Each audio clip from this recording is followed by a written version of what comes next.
শুরু হয়েছে, এরপরে আমাদের প্রসাদ বিতরণ হয়েছে, এখন আমাদের সন্ধ্যাবেলায় সন্ধ্যা আরতি হবে এবং কালকে হয়তো বিসর্জনের মধ্যে দিয়ে আমাদের পূজার সমাপ্তি হবে।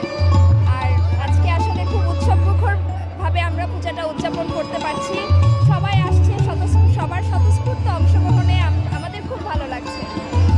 আমি পরিসংখ্যান বিভাগের পূজার দায়িত্বে এবার, তো আমাকে আজকে প্রভাতে এখানেই পুরো দিন কাটাতে হবে এবং সুযোগ পেলে আমি ঢাকেশ্বরী মন্দির, রমনাকালী মন্দির এগুলোতে ঘুরতে যাব। আমার প্রায় প্রতি বছরই একই রকম লাগে, আমার মনে হচ্ছে একই রকম আছে, সব ভালো। আমি এখনো পর্যন্ত হইনি এবং আশা করছি কোনো রকম কোনো সমস্যা হবে না। আমরা সবার সহযোগিতা কামনা করছি এবং ভালো মতো পূজা উদযাপন করতে চাচ্ছি। কেমন লাগছে ঘুরে? খুবই ভালো লেগেছে। কে কে আসছেন?